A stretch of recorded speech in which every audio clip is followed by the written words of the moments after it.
7 political पार्टियों के बारे में बात करने वाला हूं जिन पर हथौड़ा चलने वाला है, जिन पर ड्रिलिंग होने वाली है। ऐसी 7 पॉलिटिकल पार्टियों के बारे में बताने जा रहा हूं और इनका भविष्य खतरे में है। वर्तमान में इनके नेताओं को सबसे बड़ी चिंता ही यही हो रही है कि जब ये पार्टियां समाप्त हो जाएंगी तो हमारे अस्तित्व का क्या होगा, हमारी राजनीति का क्या होगा, हमने जो समय लगाया, पैसा लगाया, संसाधन लगाया, उनका क्या होगा। और जैसा आप जानते हैं, मैं केवल समस्याओं पर बात नहीं करता हूं, समस्या और समाधान दोनों पर बात करता हूं। तो आज मैं उन 7 पॉलिटिकल पार्टियों के बारे में बताने वाला हूं। देश की 7 पॉलिटिकल पार्टियां जिनका अस्तित्व खतरे में है, जो समाप्त होने की कगार पर हैं, और कारण क्या है समाप्त होने का, और कैसे वो अपने अस्तित्व को बचा सकती हैं, और उनके नेता क्या करें। जो नेता उनसे जुड़े हुए हैं, कई एमएलए हैं, कई पदाधिकारी हैं, कई लोगों ने 10, 15, 20 वर्ष अपने जीवन के उस पार्टी में लगा दिए। अब उन्हें क्या करना चाहिए। पहले मैं पार्टियों के नाम बताता हूं और उससे पहले कि मैं नाम बताऊं आपको क्या समझ में आता है, आपके राज्य में या देश में आपको क्या लग रहा है, कौन कौन सी पार्टियों का अस्तित्व खतरे में है। आप भी यहां कमेंट करके बताइए ताकि पता चले कि जो मैं बताने वाला हूं नाम और जो आपके दिमाग में नाम आ रहे हैं उनमें कितना अंतर और कितनी समानता है।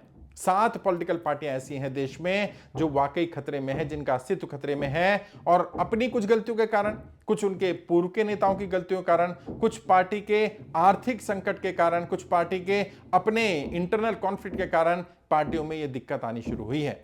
अगर बात करें तो लेटेस्ट में जो अभी पार्टी सबसे ज्यादा खतरे में आ रही है उस पार्टी का नाम है बहुजन समाज पार्टी। बीएसपी इस समय खतरे में चल रही है, खतरे की घंटी है बहुजन समाज पार्टी के ऊपर। कभी एक दौर था कि देश की तीसरे नंबर की सबसे बड़ी राष्ट्रीय पार्टी हुआ करती थी, लेकिन बहन जी के इनएक्टिव होने के कारण, कुछ गलत टिकट डिस्ट्रीब्यूशन के कारण, ऐसे नेताओं को ले लेने के कारण जो मान्यवर काशीराम जी का मिशन भूल गए, केवल पैसे से सत्ता और सत्ता से पैसा, इसी काम में लगे रहे, आज ये मिशन समाप्त होने की कगार पर पहुंच गया।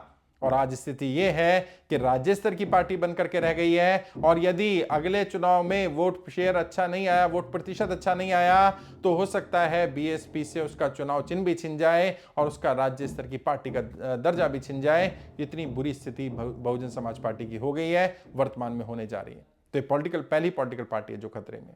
दूसरी पॉलिटिकल पार्टी हरियाणा की बात करें तो हरियाणा में 2 पॉलिटिकल पार्टियां हैं। आईएनएलडी से अलग होकर के जेजेपी बनाई गई। इस समय पर वर्तमान में आईएनएलडी और जेजेपी दोनों ही खतरे के निशान पर हैं और दोनों को ही अस्तित्व का खतरा है। और यदि ये दोनों इकट्ठे भी हो जाते हैं, जिसकी संभावना भी बहुत कम है, क्योंकि ना तो दुष्यंत जी मानेंगे ना अभय चौटाला जी मानेंगे, लेकिन अगर इकट्ठे भी हो जाते हैं तो भी अस्तित्व को बचा पाना मुश्किल होगा, और अकेले अकेले तो संभव ही नहीं है। जेजेपी तो पूरी तरह से समाप्त हो गई है। आईएनएलडी के पास 2 विधायक जरूर हैं, लेकिन आईएनएलडी के लिए भी बहुत ज्यादा पॉजिटिव सेंटीमेंट जनता के बीच में नहीं है। फिर भी आईएनएलडी ऐसी स्थिति में है कि वो रिवाइवल की स्टेज पर लाई जा सकती है अगर इंडियन नेशनल लोकदल के लीडर अभी से ही युद्ध स्तर पर काम करें, बूथ लेवल मैनेजमेंट को स्ट्रांग करें, बूथ की टीम को एक्टिवेट करें, नए कार्यकर्ताओं को जोड़ें, पुराने नाराज कार्यकर्ताओं को घर वापसी के लिए प्रयास करें, तो हो सकता है आईएनएलडी बच जाए।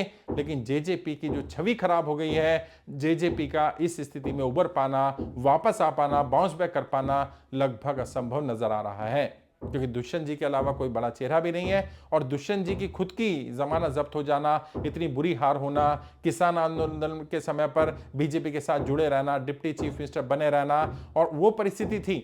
मैंने पहले भी कहा था, अगर दुष्यंत चौटाला जी उस समय पर उप मुख्यमंत्री की कुर्सी का त्याग कर देते तो शायद परिस्थितियां कुछ और होती, लेकिन उन्होंने त्याग नहीं किया। इसके भी कई कारण हैं, कभी विस्तार से उन पर भी बात कर लेंगे। ऐसा नहीं है कि वो करना नहीं चाहते थे, वो ऐसी सिचुएशन, ऐसी परिस्थिति में फंस गए थे कि अगर वो करते तो शायद उनकी पार्टी समाप्त हो जाती। उनकी पार्टी से जो 10 विधायक, 9 विधायक उनके अलावा जीत करके आए थे, उनमें से 2-3 तो ऐसे थे जो तुरंत भारतीय जनता पार्टी की तरफ जाने को तैयार थे। अगर वो पार्टी नहीं बचाते तो शायद डिप्टी चीफ मिनिस्टर का पद भी जाता और पार्टी भी चली जाती, लेकिन शायद जनता अगले चुनाव में उनका समर्थन कर देती कि उन्होंने जनता के हित के लिए इतना बड़ा फैसला लिया। लेकिन अब वर्तमान में जेजेपी और आईएनएलडी दोनों की ही स्थिति खराब है। तो ये 2 पार्टियां और हुई, टोटल 3 पार्टियां ऐसी मैंने बताई जो इनका अस्तित्व खतरे में है, जो समाप्ति के कगार पर खड़ी है। एक और पार्टी की अगर बात करें तो पंजाब में एक पार्टी है अकाली दल। अकाली दल में इतनी टूट फूट हो गई है, इतना गुटबाजी हो गई, कभी सत्ता में की पार्टी रही, कभी राज्य में सरकार रही, केंद्र में उनके गठबंधन की सरकार में वो रहे एनडीए में, लेकिन आज परिस्थिति ऐसी है कि उन्हें उबर पाना लगभग असंभव हो गया है। और अभी भी इंटरनल गुटबाजी से अकाली दल उबर नहीं पा रहा। अगर इंटरनल गुटबाजी ऐसे ही चलती रहेगी तो अकाली दल के साथ जो नेता जुड़े हैं, वैसे तो आहिस्ता आहिस्ता बहुत सारे नेता अलग अलग पार्टियों में चले गए, लेकिन जो रह भी गए हैं उनके पास भी कोई और विकल्प नहीं बचेगा, उन्हें भी उस पार्टी को छोड़ना ही पड़ेगा, क्योंकि वो एक डूबता हुआ जहाज बन गई है, एक बर्डन बन गई है। तो ये पंजाब की पार्टी है, ये पंजाब में दिक्कत आ रही है अकाली दल के साथ। अगर हम साउथ में जाए तो तेलंगाना में बीआरएस पार्टी है, ऑल्दो बीआरएस के पास अभी विधायक बचे हुए हैं, सांसद भी बचे हुए हैं, और वो अपनी लड़ाई लड़ रहे हैं अपने अस्तित्व की। बहुत सारे विधायक छोड़ करके कांग्रेस में चले गए, कई लोग बाहर से समर्थन कर रहे हैं, लेकिन बीआरएस की स्थिति बहुत ज्यादा अच्छी नहीं है। और बीआरएस की स्थिति अच्छी ना होने के कारण वहां पर हर दिन बीआरएस के लिए चुनौतियां बढ़ती जा रही हैं। तो बीआरएस एक और पार्टी है, पांचवी पार्टी हमारी इस लिस्ट में जो खत्म होने के कगार पर है, या हो सकता है बाउंस बैक करने की स्थिति में बीआरएस आ जाए, अगर आज ही बीआरएस के नेता भी युद्ध स्तर पर काम करना शुरू करें।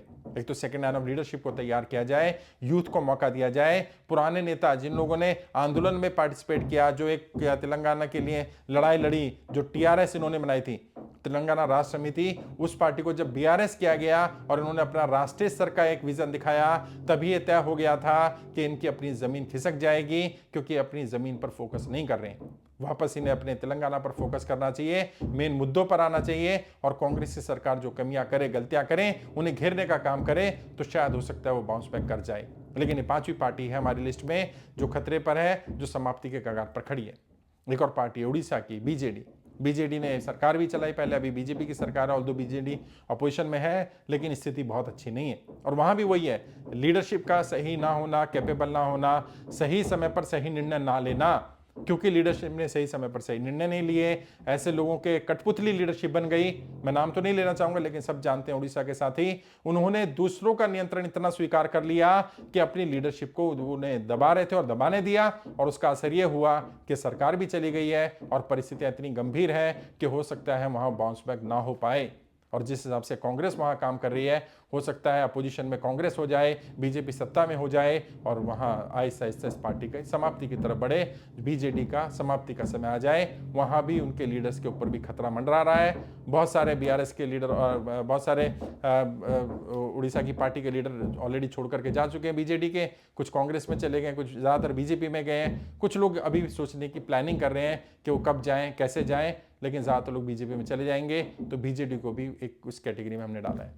एक सातवीं पार्टी आम आदमी पार्टी है।